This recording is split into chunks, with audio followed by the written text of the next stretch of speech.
आदाब नाजरीन, सियासत टीवी का मकबूल-ए-आम प्रोग्राम हैदराबादी सितारे में मैं के बी जानी आप सभी का खैर मकदम करता हूँ। दोस्तों, असर हाजिर को साइंस और टेक्नोलॉजी का दौर कहा जाता है और इस दौर ने नौजवान नस्ल को मुख्तलिफ मैदानों में अपने जौहर और फ़न दिखाने का मौका अता किया है। न जाने कितने ऐसे फ़नकार हैं जिन्होंने अपनी बेपनाह सलाहियतों से अपने चाहने वालों का दिल जीता है और वो उनके लिए रोल मॉडल तस्वूर किए जाते हैं। प्रोग्राम हैदराबादी सितारे में हम आज आपकी मुलाकात आसमान की बुलंदियों को बहुत कम उम्र और अपनी मेहनत और लगन से एंकरिंग और डीजे की दुनिया में अपनी अलग पहचान कायम करने वाली ऐसी शख्सियत से करवाएंगे जो बेपनाह खूबियों की मालिक हैं, जिन्हें आप और हम शारून आमिर के नाम से जानते हैं। नाजरीन, इससे पहले कि हम इनसे गुफ्तगू का सिलसिला शुरू करें, मैं इनके ताल्लुक़ से चंद बातें आपकी खिदमत में पेश करता हूँ। शारून की एक खूबी यह है कि वो जिस शो को भी एंकर करती हैं उससे दिलकश अंदाज, दिल फरेब आवाज़ और अदाओं से कामयाबी की तरफ ले जाती हैं। So ladies and gentlemen, छोटे छोटे बच्चे आएंगे फिर से स्टेज के ऊपर and they will be dancing. It will be so much fun to watch them. But आपके तालियों से उनका स्वागत करना पड़ेगा फिर से. So please clap your hands. लोग उनके अंदाज और आवाज़ के दीवाने हो जाते हैं और उनकी तरह इस काम को अपने ज़रिए माज बनाने का इरादा कर लेते हैं। इसके अलावा शारून एक पेशा वाराना डीजे भी हैं और आप सभी लोग इस बात का अंदाज़ा लगा सकते हैं इस दौर में एक लड़की के लिए डीजे बनना कितना मुश्किल काम है। बकौल मुश्किल नहीं है कुछ भी अगर ठान लीजिए। अपनी धुन और इरादों की पक्की शारून ने इस मेल डोमिनेटेड माशरे में डीजे जैसे एक मुश्किल पेशे को अपनाकर एक नई मिसाल पेश की है। शारून एक एंकर और डीजे होने के साथ साथ हैदराबाद से शाया होने वाली महाना मैगज़ीन पॉपुलर की सीईओ भी हैं। वो अपनी मेहनत और लगन से इस मैगज़ीन को बहुत आगे ले जाना चाहती हैं, जिसके लिए हम नए ख्वाहिशात का इजहार करते हैं। शारून आमिर एक और जज्बा यह है कि वो फलाही काम करते हुए इन्होंने तेलंगाना से ताल्लुक़ रखने वाले मुख्तलिफ फ़नकारों के लिए एक तंजीम We have Telangana Artists Association. जहां वो मुख्तलिफ फ़नकारों के मसाइल वसाइल का ज़रिया फराहम करेंगी। तो आइए इस्तक़बाल करते हैं शारून आमिर का और जानेंगे इनकी ज़िंदगी से जुड़ी कुछ ख़ास बातें। Good evening, ladies and gentlemen. I'm Sharon Amer. Good evening. How you all doing? All right. आपका बहुत बहुत इस्तक़बाल किया जाता है हमारे इस प्रोग्राम में। थैंक यू एंड सियासत टीवी के सभी नाजरीन को शारन आमिर की तरफ से बहुत बहुत सलाम।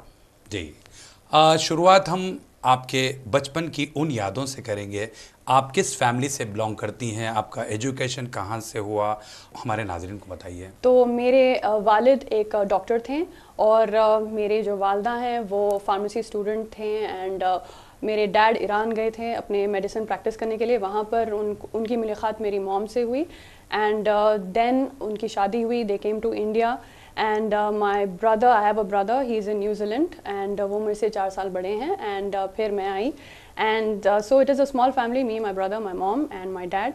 एंड मेरी स्कूलिंग हुई स्टैनली स्कूल में और मेरा जो कॉलेज रहा है it is Saint Ann's college in Mehdipatnam. So I am a complete Saint Ann's product. तो जूनियर डिग्री मैंने सेंट एंस से की है। So I am a commerce graduate.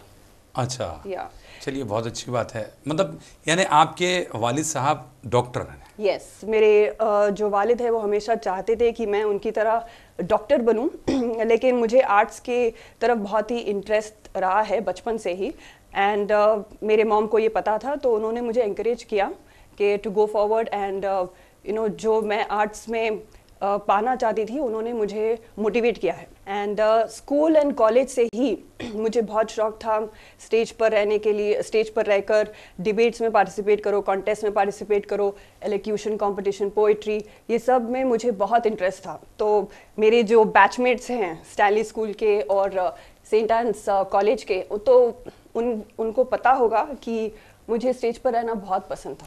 नहीं, लेकिन शारून, हाँ, आपको ऐसी क्या चीज़ अट्रैक्ट की जिसकी वजह से आप एक एंकर बन गई? तो जब मैंने स्कूल में ये शुरू किया था जो भी स्किट्स होते थे, परफॉर्मेंस होते थे, तो स्कूल में ही मुझे ये एक पैशन जुड़ गया था मेरे, एज इन एक पैशन था मेरे में कि मैं स्टेज पर मुझे आना है। एंड तब जब मैं कॉलेज में आई, सेंट एंस कॉलेज में जब एनुअल फंक्शन होता है, हर कॉलेज का एनुअल फंक्शन होता है, जी जी, तो उसमें एक कॉन्टेस्ट था पूरे स्टूडेंट्स में कि कौन वो शो को एंकर करेगा। तो मेरे साथ साथ बहुत सारे और लड़कियां भी थी और हम सभी सोच रहे थे कि जो भी जीतेगा बहुत लकी होगा, क्योंकि वो सेंट एंस कॉलेज का जो एनुअल फंक्शन है वो कंपेयर करेगा, एंकर करेगा। तो ये कॉन्टेस्ट मैं जीती थी, तो वहीं से मेरा जो जर्नी है शुरू हुआ है। तो from my own college I started, so I one the contest. मेरी बेस्ट फ्रेंड और मैं टीममेट्स थे, तो हम जुड़कर एक बहुत ही अच्छी तरह से हम लोगों ने एंकरिंग की थी और that was number 1 in during that time. तो उसके बाद my journey started and college से ही मुझे ऑफर्स आने शुरू हो गए। तो मेरी जो दोस्त थी उनका एक स्टोर था, तो मेरी एंकरिंग को देखकर उनके स्टोर के एंकरिंग के लिए उन्होंने मुझे बुक किया था, तो उस तरह बढ़ते गया। अच्छा, ये कब की बात है? Around I think 2003-2004। 2000। अच्छा, जब आपने जो एंकरिंग स्टार्ट किया था वो आपकी सहेली के साथ, आपकी बेस्ट फ्रेंड, तो उसका नाम बताएंगे आप? मुबारका बुहारी, अभी वो ऑस्ट्रेलिया में है। तो मैं और मुबारका बहुत ही एक हम लोगों ने स्क्रिप्ट तैयार की थी कि कॉलेज का जो दौर होता है वो बहुत ही अलग होता है and you are very young and you don't know much कि कैसे आप स्क्रिप्ट तैयार करेंगे। और आपका जो एनुअल फंक्शन है वो आपके लिए बहुत इंपॉर्टेंट होता है, क्योंकि आप योर वर्ल्ड, आपकी दुनिया रिवॉल्व होती है कॉलेज के अतराफ। तो हमारे लिए वो बहुत बड़ा चैलेंज था कि बहुत सारे दूसरे स्टूडेंट्स थे दूसरे सेक्शन से, तो हमें वो कंपटीशन जीतना था। तो कंपटीशन जीतने के बाद ही मुझे पता चला कि ये मेरा लाइन है, क्योंकि मैंने इतना बेहतरीन परफॉर्मेंस दिया था स्टेज पर। तो उसके बाद जैसे मेरे दोस्तों ने देखा और उसके बाद जो मुझे ऑफ़र मिला, तो तभी मुझे पता चल गया कि maybe this is the line that I have to get into. और मैंने मॉम को भी यही कहा कि मुझे आई थिंक एंकरिंग को एज अ प्रोफेशन लेना पड़ेगा। जी। अच्छा शारन, मैं ये ज़रूर जानना चाहूँगा कि आपने इस फील्ड को क्यों अपनाया, क्योंकि एंकर या होस्ट जो पूरे शो की जान होते हैं, कभी ऊंच नीच हो जाए तो बहुत ही मुश्किल में पड़ जाता है, कभी ऑडियंस का रिएक्शन या कमेंट्स अपने कैरियर को मुश्किल में डाल सकता है। तो मैं आपको ये भी बताना चाहूँगी कि कॉलेज के दौरान मेरे मॉम ने मुझे कहा था कि why don't you look into your personality development also. तो मैं इमरान खान जो एक मशहूर कोरियोग्राफर है हैदराबाद में, फैशन कोरियोग्राफर, मैं उनके पास गई थी और मेरा जो ग्रूमिंग रहा है उनके एकेडमी से रहा है। मेरा how to stand, pose and how to conduct yourself, ये सब उन्होंने मुझे ट्रेनिंग दी थी। तो उसके बाद मेरा कुछ कॉन्टेस्ट में मैंने पार्टिसिपेट किया था, मिस हैदराबाद, एंड मैं जीती थी। एंड उसके बाद जैसे जैसे मुझे शोज़ मिलते गए, मुझे लगा कि मॉडल, जो रैंप मॉडल होता है, उससे ज़्यादा काम एंकर का होता है शो में। एंड रैंप मॉडल शायद 10 मिनट या may be max 10-15 minute stage पर उनका प्रेजेंस होता है, लेकिन एंकर का प्रेजेंस स्टार्ट से लेके एंड तक होता है और वो पूरे शो को संभालते हैं। तो I wanted to take up that challenge और मुझे पता था कि I would do justice to this job. तो लुकिंग एट अनदर एंकर, जैसे एक एंकर थी नफीसा जोसेफ, वो अभी नहीं है, तो मैं उनको देखकर मैंने कहा कि मुझे ये करना है, मुझे ये जॉब करना है, क्योंकि इसमें रिस्पॉन्सिबिलिटी बहुत ज़्यादा है एंड एक चैलेंज है। तो दैट चैलेंज एक्साइटेड मी कि the entire event revolves around me. और जब आपको पता है कि आपको सबसे ज़्यादा लाइमलाइट एज एन एंकर मिलेगा, नॉट एज अ मॉडल, तो आप वहीं ड्रिफ्ट होंगे। अच्छा, मतलब आपको वो चीज़ अट्रैक्ट की कि भाई आप कंप्लीटली स्टेज पे रहना चाह रही थी और तो सभी लोगों फोकस में रहना चाह रही थी कि स्टार्ट से लेकर एंड तक लोग मुझे सुने, मेरी बातचीत को देखें एंड मैं पूरा शो ऑर्गेनाइज कर सकूं। अच्छा। As in not just like a moderator, but connect भी कर सकूं ऑडियंस से। अच्छा। नहीं, कभी कभी ऊंच नीच हो जाता है जिसकी वजह से देखिए जो इवेंट मैनेजर होता है सारा जो इवेंट का दारोमदार होता है वो एक एंकर के ऊपर होता है, लेकिन बहुत बड़ी जिम्मेदारी आपके कांधों पे। जैसे मैंने कहा था कि it is a big responsibility, बहुत बड़ा चैलेंज है, लेकिन आपको ये प्रैक्टिस एंड एक्सपीरियंस से ही आता है। आप जो फर्स्ट इवेंट अपना लेते हैं जैसे मैंने लिया था, एंड मुझे था कि अगर मैं कुछ गलती करूंगी तो उसका क्या होगा and all that, but I think जैसे आप स्टेज पर जाते हैं आपको एक कॉन्फिडेंस आता है कि आपको ये शो को हिट करना है, सक्सेसफुल बनाना है, क्योंकि अगर आप ये शो को हिट करते हैं तो आपको ज़्यादा काम मिलेगा। तो वो जब आप सोचते हैं कि with this I can get more work, तो आप डेफिनेटली अपना 100% देते हैं। एंड कभी ऐसे भी नहीं है कि ऊंच नीच नहीं होती। आई थिंक जब सचिन तेंदुलकर भी स्टेडियम पे जाते हैं, मैच खेलते हैं, तो कभी वो 1 बॉल में भी आउट हो जाते हैं। तो ऐसी चीज़ें ऊपर नीचे चीज़ें होती रहती हैं, but I think overall the audience will understand that you are a capable anchor. नहीं, कभी ऐसा हुआ है आपके साथ जिस तरह सचिन तेंदुलकर की आपने बात की वो 0 पे आउट हो गए हैं? यस, ऊंच नीच तो होते रहती है, बट ऐसे कुछ बड़े एपिसोड्स नहीं हुए। आई थिंक ऐसे कुछ या नहीं, अगर मान लीजिए अगर ऐसा होता था, अगर होता हो या तो आपको क्या करना पड़ता है? तो अगर होता है, शायद मे बी नेम में मिस्टेक होता है, या कभी आप किसी और को बुलाना चाह रहे हैं तो किसी और को बुला लेते हैं। ये सिंपल मिस्टेक्स है जो लोग नज़रअंदाज कर देते हैं, क्योंकि उसके बाद आप बोल सकते हैं कि I apologise, I would like to call so and so. ऐसे कॉर्पोरेट एंकरिंग में ऐसे होता है, लेकिन जो अगर आप रिपीटेडली वही मिस्टेक करते जाएंगे तो लोग आपको बुक करना बंद कर देंगे एज एन एंकर, आपका जॉब वहीं ख़त्म हो जाएगा। तो आपको बहुत अलर्ट रहना पड़ता है, एंड इसीलिए ये बहुत ही इम्पॉर्टेंट एंड एक रिस्पॉन्सिबल पर्सन ही ये जॉब कर सकता है, क्योंकि आपका प्रेजेंस ऑफ माइंड बहुत बहुत इंपॉर्टेंट है यहाँ पर। आप जब एक इवेंट स्टार्ट कर रहे हैं, अगर वहाँ पर गवर्नर्स आ रहे हैं, मिनिस्टर्स आ रहे हैं, तो आप उनके नाम को बहुत अच्छी तरीके से आपको बुलाना पड़ता है, और आप कुछ भी मिसप्लेस नहीं कर सकते हैं। तो ये सब बहुत इम्पॉर्टेंट है। तो जो लोग सोच रहे हैं कि it's easy, it is not easy, you have to be very very mindful of what you are talking. तो इससे आपका करियर भी या फ्लॉप हो सकता है या बन सकता है। तो आपने कितनी मरतबा गलतियाँ की हैं? गलतियाँ तो मैंने उतनी नहीं की, लेकिन मैं आपसे पूछना चाहूँगी कि आप भी मेरे फील्ड से बिलोंग करते हैं, स्टैंड अप कॉमेडियन है, और बहुत बार मैंने आपको इंट्रोड्यूस भी किया है, तो आप बताइए आपने कितनी गलतियां की? गलतियों का जहाँ तक ताल्लुक है, ये जब शुरुआत आपसे होती है तब आपकी गलती देखी जाती है। हम लोग तो फिलर्स हैं, क्योंकि बीच में स्टैंड अप कॉमेडी होती है। और अगर ऑडियंस को आपका जोक पसंद नहीं आया तो क्या करेंगे? आप हंसती हैं ना, बस है हमारे लिए काफ़ी है। क्योंकि कभी कभी ऐसा हो जाता है, ऐसा नहीं है। मैं वही बोल रही थी, जैसे Sachin Tendulkar in and outs होते रहते हैं, हर बार आप 100% परफॉर्मेंस नहीं दे सकते। सही बात है। तो शारन, आप माशाल्लाह कॉर्पोरेट इंडस्ट्री की वो इकलौती एंकर हैं जिसने हर तरह के इवेंट्स देखे हैं।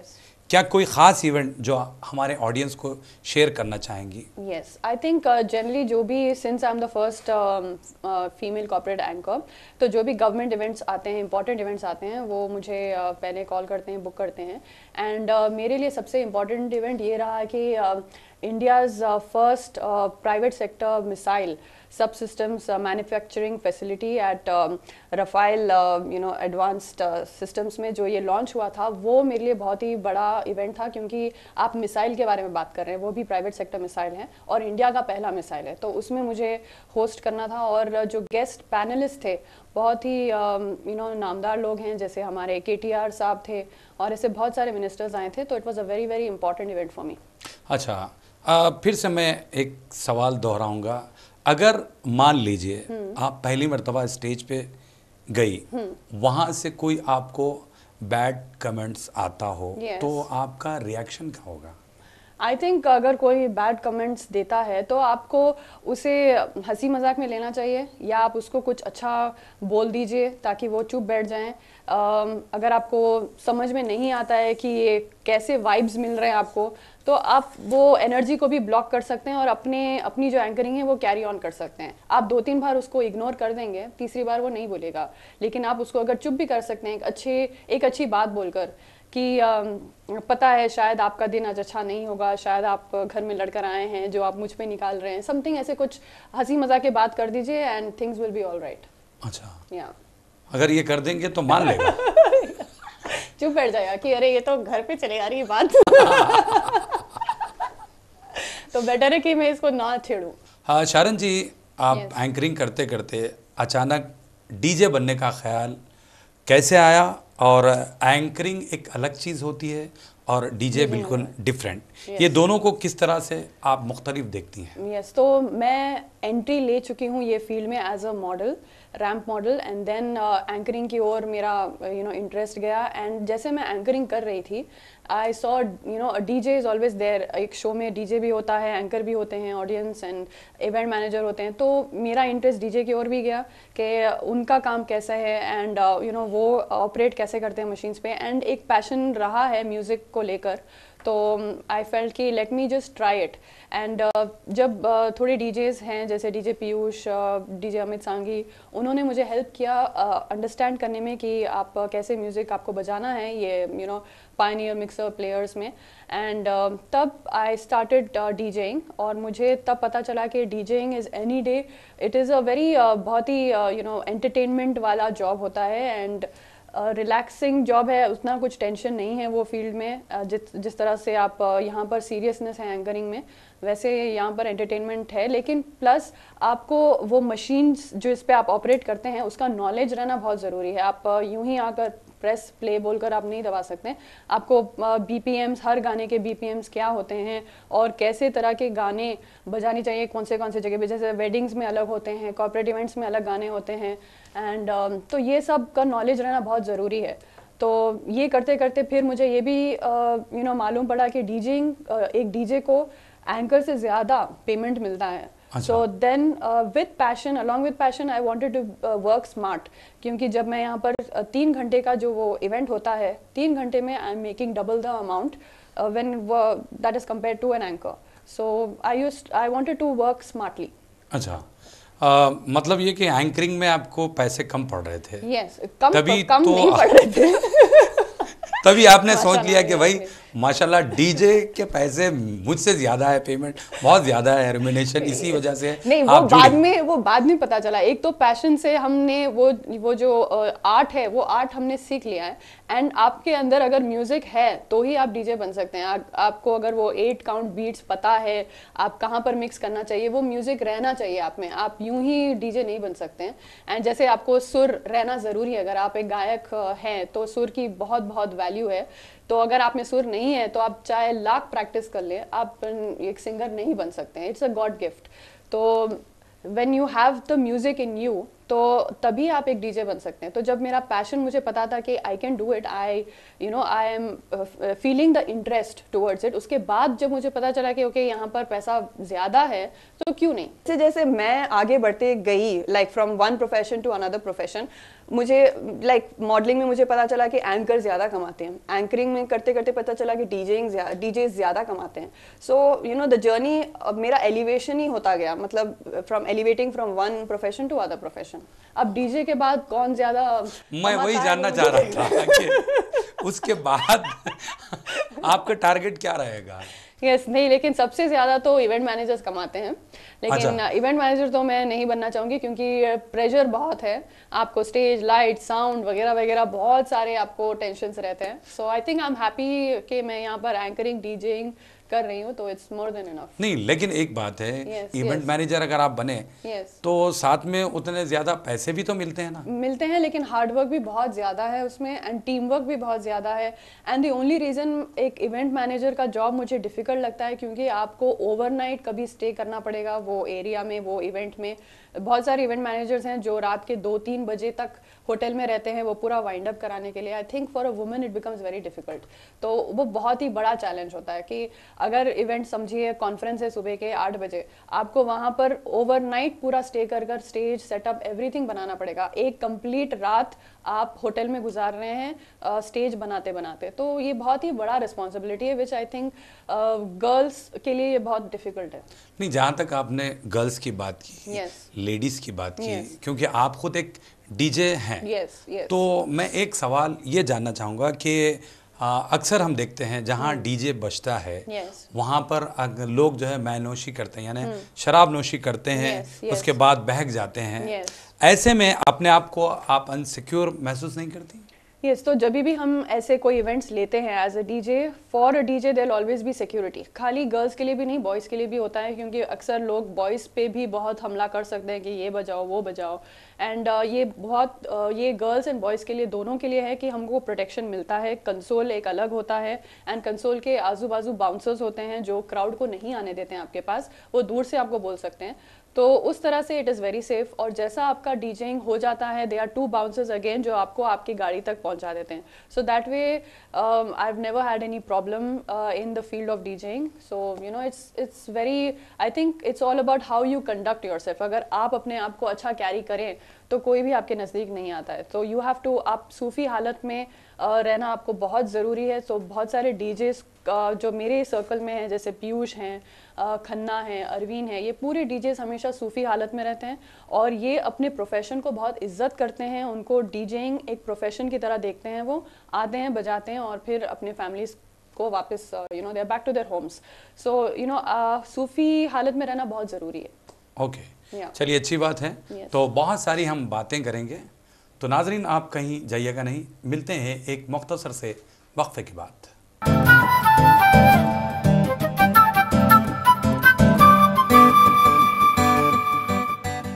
नाजरीन, सियासत टीवी की ताज़ा तरीन खबरें, मुशायरे, मजहबी प्रोग्राम्स और दीगर तफरीही प्रोग्राम्स देखने के लिए आप हमारा मोबाइल ऐप प्ले स्टोर से डाउनलोड कर सकते हैं। इसके अलावा यूट्यूब और फेसबुक पर आप सियासत टीवी का राज टेलीकास्ट भी देख सकते हैं। यूट्यूब पर सियासत टीवी सब्सक्राइब करें और बेल आइकॉन पर क्लिक करें ताकि नए वीडियोस आप तक फौरी तौर पर पहुंच सकें।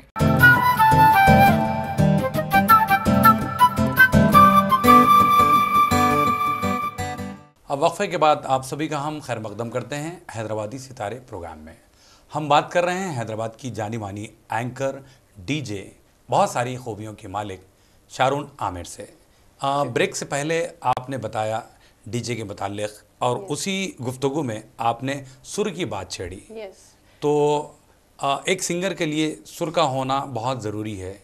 कहीं ये इशारा मिलता है कि आप भी आइंदा क्या सिंगर बनना चाह रही हैं? सिंगर नहीं बनना चाहूँगी, लेकिन मुझे सिंगिंग का शौक है।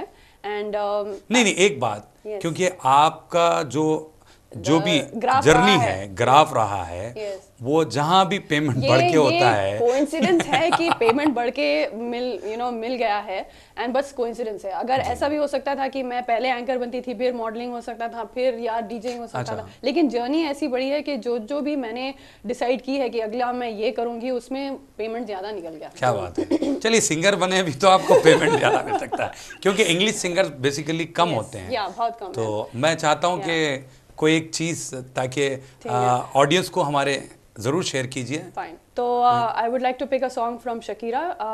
आई like her as an artist और उनका परफॉर्मेंस बहुत ही धमाकेदार होता है। So here we go. Oh, you know I have seen a sky with a sun, a man with no nation, sings captive in chains, a song without name for lack of imagination. Yeah, hey, yeah, hey, and that seems darker than ebony. Yeah, hey, yeah, hey, and now it seems that I, without your eyes, could never be. My one desire, all I aspire, is in your eyes forever to be. Traveled all over the 7 oceans, there's nothing that I wouldn't give. Came from a hang, got to Peru, looking for someone comparing to you, tearing down windows, doors, and I could not come. Eyes like yours. क्या बात है, बहुत ज़बरदस्त। लेकिन Sharone, हम देखते हैं कि जो इंग्लिश गाने होते हैं बेसिकली वो हाई पिच नोट के कंपोजिंग बहुत ज़्यादा होते हैं। Yes, yes. इसकी वजह क्या होती होगी? ये वजह आप एक म्यूजिशियन को ही पूछना पड़ेगा कि हाई पिच क्यों। आई थिंक मे बी अब हमारे बॉलीवुड में भी हाई पिच होती है, हाँ। बट बिकॉज बॉलीवुड में नाच गाना बहुत होता है तो हाई पिच सॉन्ग्स कम हो जाते हैं, बिकॉज आप हाई पिच में नाच गाना नहीं हो सकता है। So that's a simple reason. And English के जो गाने हैं जनरली लोग बैठकर सुनते हैं, अच्छा। एंड जो डीजे वाले गाने हैं वो तो एकदम बीट्स पे चलते हैं। So I think that's the only reason why high pitch is more for operas, this kind of concerts. जी जी। Yeah. शारून, मैं आपकी पर्सनल लाइफ से जुड़ा हुआ एक सवाल ये जानना चाहूँगा कि एक बहुत ही मशहूर कहावत है कि एक कामयाब मर्द के पीछे Yes. औरत का हाथ होता है। Yes. तो लेकिन आपकी कामयाबी के पीछे आपके हस्बैंड का क्या ताउन और किस तरह उनका सपोर्ट मिलता है, Yes. वो हमारे ऑडियंस को बताइए। बहुत ही अच्छा सवाल पूछा आपने। My entire journey, my mom, उन्होंने मुझे बहुत गाइड किया है, मोटिवेट किया है, और हर बार from anchoring till DJing as an artist उन्होंने मुझे हमेशा इंस्पायर भी किया है। एंड उसके बाद जब मेरी शादी हुई तो उनका जो रोल है वो मेरे हस्बैंड का रोल बन गया था। तो राशिद खान से मेरी शादी हुई थी 2014 में, एंड फिर वो मुझे गाइड करना उन्होंने शुरू किया, एंड वो मेरे एज अ मोटिवेटर बन चुके थे। एंड मैं किस तरह के मैं इवेंट्स करती हूँ, उन्होंने मुझे बहुत सारा फीडबैक दिया। So my personality also changed after marriage. और हमारी एक छोटी सी क्यूट बेटी है, 4 years old है, 2016 में वो बॉर्न हुई थी। सो it is I think a blessing जब आपके शौहर आपको मोटिवेट करते हैं, गाइड करते हैं और आगे बढ़ने के लिए प्रोत्साहित करते हैं। So that is very very important. So माशाल्लाह आई एम वेरी ब्लेस्ड कि मुझे ऐसे हस्बैंड मिले हैं जो हर बार as a partner, as a friend, as a companion मुझे हर फील्ड में मेरे साथ हैं और मुझे गाइड करते हैं। लेकिन वो हमेशा यही बोलते हैं कि टेक्निकली वो सपोर्ट करते हैं कि अपना जो काम है वो A+ रखो, go ahead of your time, मतलब दूसरे अगर ये कर रहे हैं तो आप कुछ और करो। तो ये मामलों में वो बहुत गाइडेंस देते हैं। माशाल्लाह, चलिए अच्छी बात है। अब ये बोलिए कि अगर वो रूठ जाएं या आप रूठ जाएं, सबसे पहले कौन मनवाता है? आई थिंक सबसे पहले आदमी को ही मनाना पड़ता है। तो वही मनाते हैं मुझे। And he knows my nature कि मैं कैसी हूँ। हाँ माशाल्लाह शारून, आप ऑल इन वन हैं, क्योंकि आप एंकर, उसके बाद डीजे प्लस अभी एक में मैंने कोऑर्डिनेशन भी की है, कोरियोग्राफी भी की है। So all in one. मैं ये जानना चाहूँगा कि हालिया दिनों में आपने टा नाम से एक तंजीम भी कायम की है। उस बारे में हमारे ऑडियंस को बताइए, इसके मकासद क्या है इस तंजीम के हवाले से? तो एज अ सीनियर एंकर मैंने अपने इतने सारे ईयर्स का जो एक्सपीरियंस रहा है मेरा, जूनियर एंकर्स जब मेरे पास आते थे अपने प्रॉब्लम्स को लेकर कि अगर कोई पेमेंट ना दे तो हमें कैसे अप्रोच होना चाहिए, एंड एंड अदर थिंग्स कि फील्ड में कैसा रहना चाहिए, कैसे कंडक्ट करना चाहिए अपने आप को, तो मुझे ऐसा लगा कि बस एंकर्स ही नहीं, दूसरे आर्टिस्ट भी आते थे कि अगर आपके पास कुछ काम है तो हमें दे दीजिए, अगर आप इतने बड़े बड़े इवेंट्स करते हैं तो अगर वहाँ पर आपको डांस कोरियोग्राफर की ज़रूरत पड़ती है, मजिशियन की ज़रूरत पड़ती है, तो हमें आप रिकमेंड कर दीजिए। तो तब मुझे ऐसा लगा कि why not make an artist association जहाँ पर ये सब आ सकते हैं एंड अपना जो ये लोग का बायोडेटा है, डिटेल्स हैं, ये दे सकते हैं, और एक पोर्टल, एक वेबसाइट बने ताकि इनके सब के एड्रेसेस, कॉन्टैक्ट नंबर्स, एवरीथिंग वहाँ पर हो कि डायरेक्टली जो क्लाइंट्स हैं ये वेबसाइट पर जाकर उनको बुक कर सकते हैं। तो इससे क्या होता है, जो मिडलमैन हैं, जो बीच में कोऑर्डिनेटर्स हैं, वो कट हो जाते हैं एंड आर्टिस्ट डायरेक्टली अप्रोच होते हैं, मतलब क्लाइंट्स उनको डायरेक्टली बुक कर सकते हैं। सो ये मेरा एक आइडिया था। और जैसे मैंने स्टार्टिंग में मैंने आपको बोला था कि मैं इमरान सर से मैंने ट्रेनिंग ली थी, तो मैं उनके पास वापस गई और उनको मैंने ये आइडिया बताया कि मैं एक आर्टिस्ट एसोसिएशन खोलना चाहती हूँ। तो वो भी बहुत ही he was very positive about it, and उन्होंने encourage किया कि ऐसे कोई आर्टिस्ट एसोसिएशन है नहीं हमारे पास, अगर है तो भी वो बहुत डिफरेंट चेम्बर्स के वे में है, एंड वहाँ पर ज़्यादा आर्टिस्ट नहीं है, कुछ एंकर्स ही थे, एंड वहाँ के जो आर्टिस्ट है उनको ऐसा लगता था कि उनके साथ मे बी लोग ज़्यादा उनकी मदद नहीं कर रहे हैं, तो हम वो कर सकते हैं। एंड इमरान खान, मैं, फिर डीजे पीयूष एंड आलिया बेग जो बहुत ही बड़ी मेकअप आर्टिस्ट है, हम सब जो हमारे एक एक फील्ड में हम पायनियर्स हैं, मतलब लीडर्स हैं हमारे फील्ड के, तो हम सब मिलजुल कर हमने ये आर्टिस्ट एसोसिएशन स्टार्ट किया। एंड ये हमारा माशाल्लाह 4th ईयर है। एंड अवार्ड्स भी हमारे जो है बहुत ही ट्रांसपेरेंट हैं। It's based on voting system, जहाँ पर आर्टिस्ट को हमें इम्प्रेस करने की ज़रूरत नहीं होती है, वो पब्लिक को इम्प्रेस करें तो पब्लिक उनको वोट दें तो वो अवार्ड जीत सकते हैं। So it was very transparent. And ये एसोसिएशन से बहुत लोगों को काम मिला है, और अभी माशाल्लाह देयर 5000 मेंबर्स। एंड बहुत सारे लोग हैं जिनको एंकरिंग के इवेंट्स मिले हैं। इमरान सर ने बहुत सारे लोगों को शोज़ दिलाए हैं as a choreographer. Then models को इवेंट्स मिले हैं, तो बहुत बहुत काम मिला है सबको। अच्छा, ये इस जो टा है, yes. इससे जुड़ने के लिए कोई अगर आर्टिस्ट अप्रोच करना चाहे तो उसके लिए क्या है, मतलब मेल आईडी या फिर आपका जो ऑफिस है, आप उस बारे में बताइए। करेक्ट, आप tartist.in वो हमारा वेबसाइट है, वहाँ जा सकते हैं। यानी तो आप फेसबुक पे भी टी आर्टिस्ट 2017 ये फेसबुक पे हमारा पेज है, तेलंगाना आर्टिस्ट एसोसिएशन, वो भी आप टाइप कर सकते हैं, तो आपको पूरा डिटेल्स वहीं पर मिल जाएगा। एंड अच्छा। आप मेरा नाम भी आप गूगल कर सकते हैं, शारन आमिर, आपको पूरा इन्फॉर्मेशन मिल जाएगा। जी जी, चलिए बहुत अच्छी बात है। अगर हमें भी कोई प्रॉब्लम आए तो आपको ज़रूर बताएंगे। और आपको तो शोज़ की ज़रूरत है नहीं लेकिन अब आपका भी काम बनता है कि आप जो दूसरे जूनियर कॉमेडियंस हैं, आप उनको भी थोड़े उनकी भी मदद कीजिए। तो आप ज्वाइन हो जाइए हमारे बोर्ड में, इमरान खान और पीयूष के साथ आप बोर्ड में ज्वाइन होकर आप दूसरों की मदद कीजिए अब। जी, क्योंकि ज़रूर। वक्त आ गया है, क्योंकि हम एक बड़ा उस पे आ गए हैं, और अब हमारा एक फ़र्ज़ बनता है कि हम दूसरों की भी मदद करें। जी जी, yes. माशाल्लाह आपने बहुत सारे चीज़ों का जिक्र किया, लेकिन एक चीज़ मिस हो रही है, वो है आप जो है महाना मैगज़ीन, जो पॉपुलर नाम से उसकी आप सीईओ हैं। ज़िंदगी में इतने सारे रोल आप किस तरह से निभा रही हैं और इतना टाइम आपको कैसे मिल पाता है, वो बताइए। तो मैं ये रोल्स निभा सक रही हूँ और टाइम मिल रहा है, again credit goes to my husband. तो I am very thankful to him कि वो मुझे इतना हेल्प भी करते हैं, मोटिवेट भी करते हैं, and plus my mother also.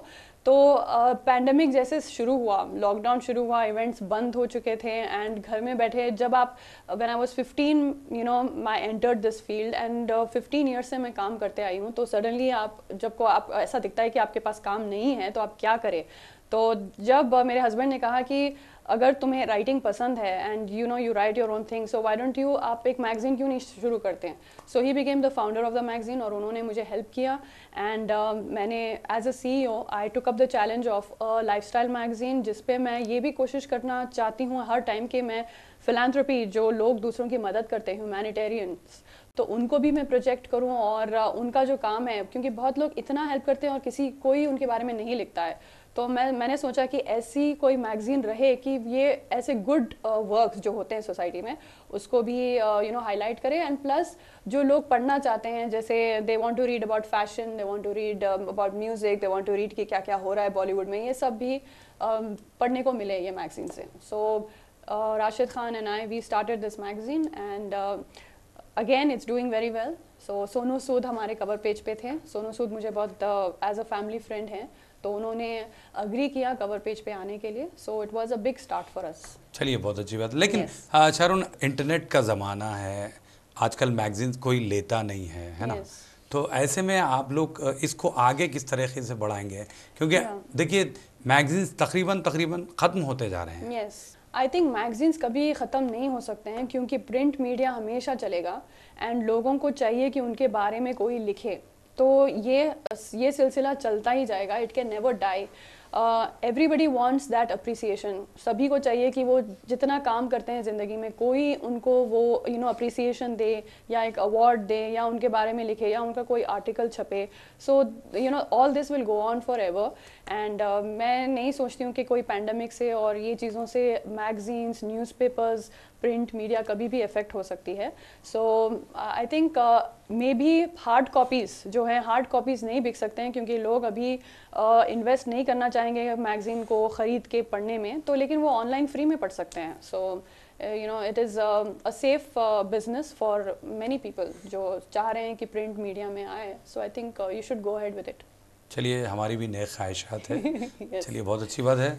आपने इतना कीमती वक्त दिया, लेकिन वक्त इस बात की इजाज़त नहीं देता कि और भी बहुत सारी बातें की जाए, लेकिन हम चलते चलते एक राउंड रखे हैं जिसमें आपको फौरी तौर पे जवाब देने हैं। तो ये वो रैपिड फायर करण जौहर की तरह है, उसी तरीके से। तो आप बन चुके हैं करण जौहर हमारे। शुरुआत आपसे करेंगे। चलिए, पहला सवाल ये है कि अगर आपको 3 लोगों के साथ डिनर करना हो तो वो कौन रहेंगे? ओके, 3 लोगों के साथ एक रहेंगे गांधी जी, क्योंकि उनकी वजह से हमें आज़ादी मिली है। अगर आज़ादी नहीं मिलती तो अभी भी हम ब्रिटिश के ग़ुलाम रहते हैं। तो ज़रूर मैं उनके साथ डिनर करना चाहूँगी और पूछना चाहूँगी कि about his I don't know his values and everything.